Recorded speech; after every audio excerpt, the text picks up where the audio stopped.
The attempt to end my husband's life was a horrible, distressing experience. Now, the silence around it feels heavy. I can't help but wonder, why didn't law enforcement officials arrest the shooter before the speech? We were monitoring this guy for an hour beforehand. Yeah. No one told you not to take the stage? No, nobody mentioned it. Nobody said there was a problem. And I would have waited for 15. They could have said, let's wait for 15 minutes, 20 minutes, 5 minutes, something. Nobody said, I think that was a mistake. How did somebody get on that roof? And why wasn't he reported? Because people saw that he was on the roof. I mean, you had Trumpers screaming. A woman in the red shirt, she was screaming, there's a man on the roof. And then other people said, there's a man on the roof who's got a gun. And that was quite a bit before I walked onto the stage. So you would have thought somebody would have done something about it. There is definitely more to this story, and we need to uncover the truth. Officials say the predetermined path suggests Crooks flew the drone more than once to scope out the event site. At least 4 congressional committees are planning to probe the security failures that allowed him to gain access to the nearby rooftop that he fired from. Republican Senator Josh Hawley says he's heard from multiple whistleblowers. The idea that you could have all of this time elapse and nobody notices, no law enforcement notices he's on the roof. Whistleblowers tell me that law enforcement were actually on different channels, different radio communication channels. There were multiple different channels and they weren't coordinated. I think the American people are going to be shocked, astonished, and appalled by what we will report to them about the failures by the Secret Service in this assassination attempt on the former president. But I think they also ought to be appalled and astonished by the failure of the Department of Homeland Security to be more forthcoming, to be as candid and frank as it should be to them in terms of providing information. And we are going to absolutely insist on the truth and the whole truth in documents and testimony as members of the United States Senate, but also as citizens. What did you learn new today when you said they're going to be appalled? I'm not going to go into what we have learned in specifics. I'm giving you my reaction. And we will have a report very, very soon that I think will absolutely shock the American people, or it should, about the lapses and lags in the protection that was afforded that day and the breakdown in communication, failure, and responsibility. Is that report coming today or tomorrow? I'm sorry? Is that report coming out tonight or tomorrow? No.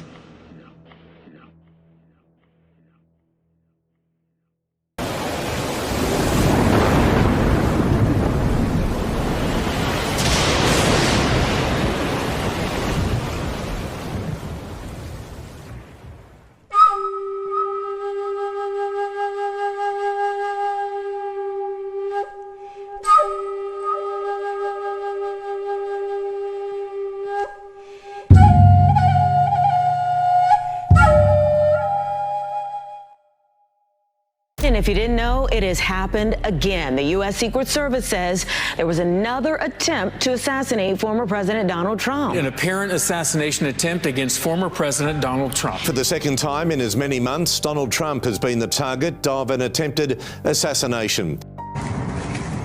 The fact that there has been another assassination attempt upon President Trump is beyond concerning. I want to thank the Secret Service who were scouting out ahead of time, and I also want to thank the FBI for immediately opening the investigation. Keep walking! Keep that low.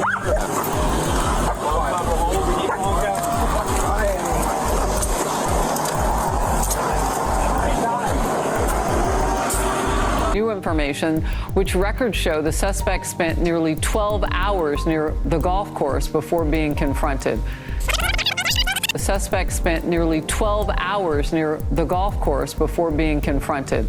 We're looking through this criminal complaint that was released on the federal court docket. As we know, he made his appearance in federal court, and I want to read some of this man's history. It says that on or about December 20th, 2002, he was convicted in Greensboro, North Carolina, where he's from, of possession of a weapon of mass death and destruction. That's a Class F felony.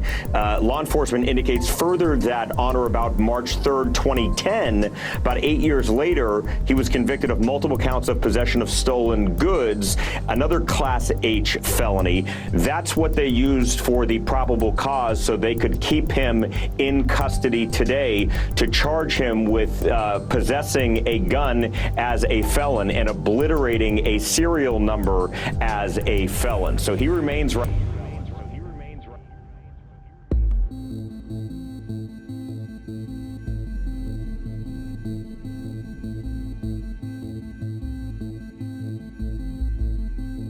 Did he have any, to your knowledge, any ties to Martin County or the Treasure Coast? Yeah, to my knowledge, does he have any ties to Martin County? I think the answer, to my knowledge, the answer is no, I have no knowledge. I think what we're finding out, he's not from this area, which of course raises the bigger question is, how does a guy from not here get all the way to Trump International, realize that the president, former president of the United States, is golfing and is able to get a rifle in that vicinity? I think that's the question the FBI, the Secret Service are laser focused on today. Is this guy part of a conspiracy? Is he a lone gunman? If he's a lone gunman, President Trump is that much safer because we have him.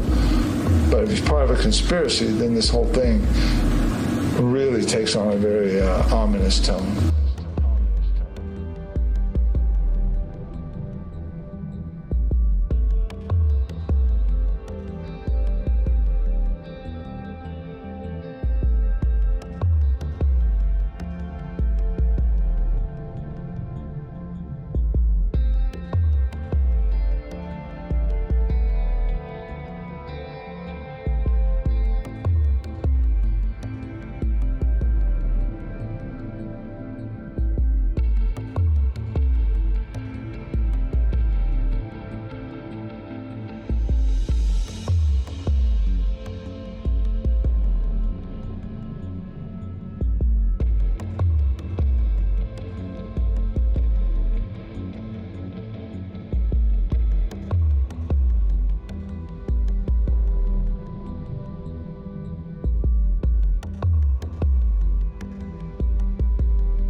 The Ukrainians have a right to fight back. I don't do paper, though. I don't care if you do paper or not. I'm looking for revolutionaries. A number of people want to take this whole system down. Bro, I'm a veteran. Like, do you need me? What kind of veteran are you? Bro, I served in Nuketown.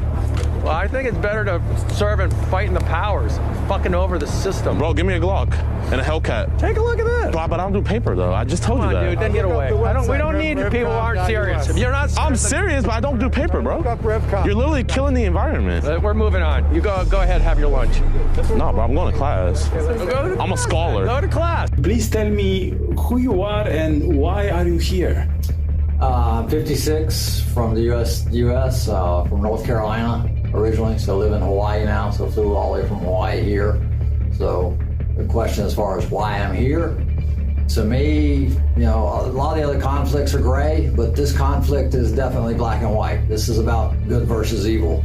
This is a storybook, you know, any movie we've ever watched, this is definitely evil against good. I mean, we're battling a situation here where, you know, the Ukrainians and the rest of the world are caring and kind and generous and unselfish and take care of one another, and it's just a matter of, you know, we need to stand up for that. That is the most important thing in the world, is just to show human beings that we're kind and we're caring and that we take care of one another and that the world is united so that we feed each other and make sure that, you know, we all move forward as one collective whole unit. These flags represent the civilians that are here fighting. It doesn't represent the governments, but we are keeping account of all the civilians that are here fighting, that have come from their own countries. They've sold everything they've owned. They've sold their vehicles, their cars, their motorcycles, everything, to come here and support Ukrainians. So it is truly heroic what these kids and adults have done as far as getting here on their own dime and spending their own money to come here and fight with the Ukrainians. But it's only a small percentage, of if we have 5,000 here against 5 billion adults, it is nothing. It's a drop in the bucket. And we need 100,000 people here fighting. This square should be filled with thousands of people from every country. We've only got 50 countries represented. We've got 190 countries. So obviously we're missing 140 countries. So that's unacceptable. So, every representative, every civilian from every country needs to come here. This is an indictment of every civilian's good and evil compass. If you're not here and you're sitting on your couch watching TV, then you're not doing the right thing. Officials in Kyiv simply aren't interested in recruiting them. Ukraine is reluctant to be cooperative. That's Ryan Routh, a U.S. citizen who set up the International Volunteer Center in Ukraine to help connect foreigners to Ukrainian military units. Now I'm talking to over 100 soldiers every day, and pretty much everybody, all of my contacts in Ukraine, they were adamant and pretty much yelled at me every time that I suggested that we bring in Afghans. The Ukrainian government didn't respond to our request for comment. But a source close to the officials in Kyiv told Semaphore that their top concern is the question of loyalty in the thick fog of war. The biggest thing is spies. They're afraid that anybody and everybody is a Russian spy. Those concerns aren't completely unfounded.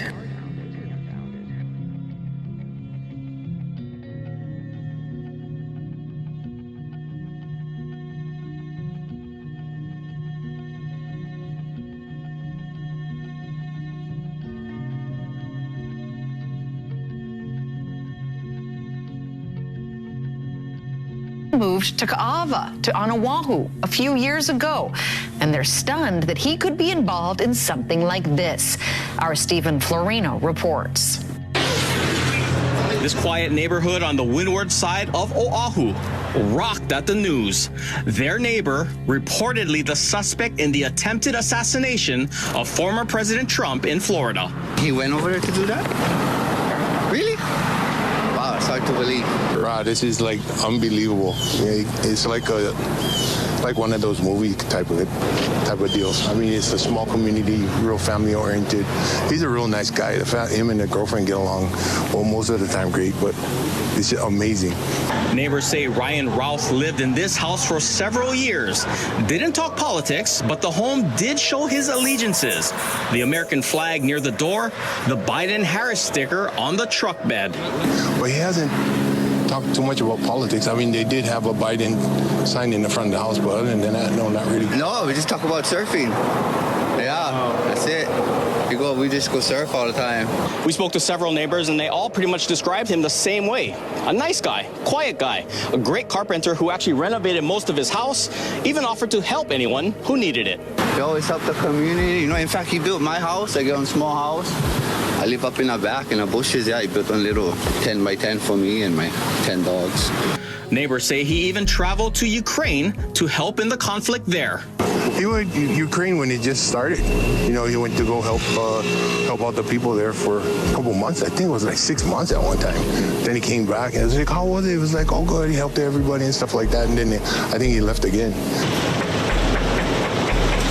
Investigators stopped by the house for a short time, knocked on the door, left after no one answered.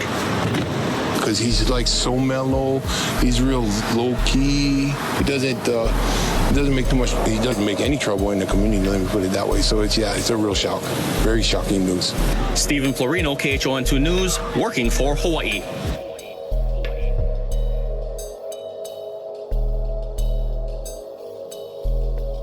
Returned to the White House, but this event was not on any kind of public schedule, so it's not clear how this alleged lone gunman knew the former president would be playing golf today, and also at what time. We heard the president was on the fifth hole on the front nine at Trump International. How did this lone gunman know? Perhaps he followed the motorcade. Of course, when the former president travels, he travels in a motorcade. He has Secret Service protection. But that is one of the things. If this was another potential assassination assassin, how he had this information about where former President Trump was playing golf. Of course, he owns numerous golf courses in the state of Florida, Doral in the Miami area, but of course, Trump International is the closest to Mar-a-Lago and Palm Beach, where he resides. That is one of the big questions we hope to hear in this press conference coming up shortly, Eric. Yeah, and even if you don't know exactly what his schedule is, if you're a local, you know that the former president plays golf. You can obviously see a police and a Secret Service presence. You can see the motorcade, and you know when that is happening. And we see a motorcade right now going over the bridge from Palm Beach over the bridge over to West Palm Beach. It's not a far trip. The former president spoke to Bret Baier, and Bret is quoting the former president as saying, quote, "Tell everybody I am fine, and the Secret Service did a great job."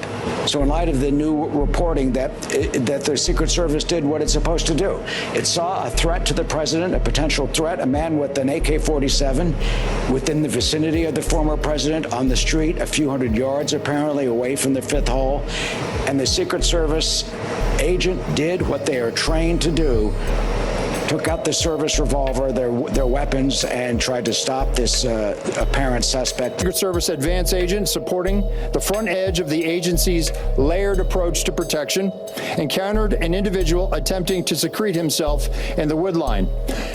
This happened. The alleged gunman was on the public side of the fence near the 6th green. A layered approach of security is integral to the Secret Service's protective methodologies, and it's also the key to our success. As former President Trump was moving through the 5th fairway across the course and out of sight of the 6th green, the agent, who was visually sweeping the area of the 6th green, saw the subject armed with what he perceived to be a rifle and immediately discharged his firearm. The subject, who did not have line of sight to the former president, fled the scene. He did not fire or get off any shots at our agent. He did not fire or get off any shots at our agent.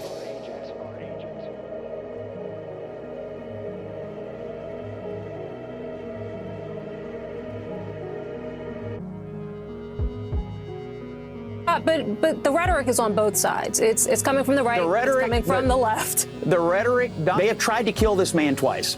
Okay, he got shot in the ear, and this guy was sitting up shop outside of a golf course to try to kill him this weekend. And I know after something like this happens, it's very fashionable to, talk about rhetoric on both sides.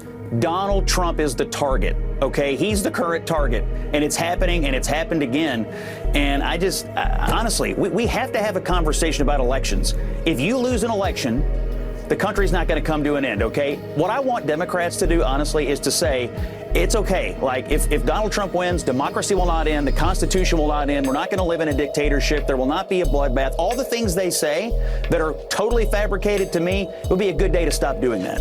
The most important thing that could possibly happen, in my opinion, is for everybody to agree, especially Democrats, that the country is not going to be irreparably damaged if Democrats lose, that our Constitution is not going to go away, democracy is not going to come to an end, there will be no bloodbath, there will be no dictatorship on day one, which they all say all day long on this network and others. If everyone could just agree that that kind of hyperbolic statement will not take place anymore and that it's not been true every time it's been said, that would be a step in the right direction. And I know everybody's talking today about all the rhetoric in this country and what are we going to do to fix it going forward. Folks, it's too late. It's too late, in my opinion, because all the rhetoric about Donald Trump over the last several years, that he's a threat to democracy, that the country will come to an end if he gets elected president again.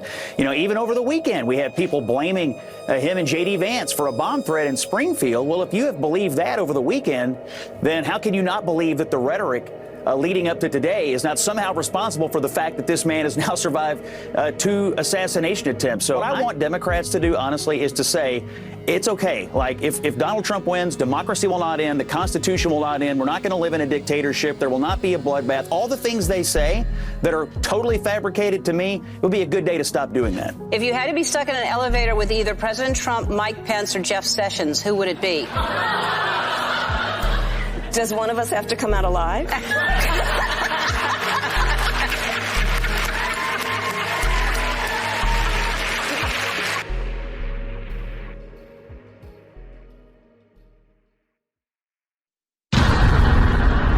I'm just here to make you think. So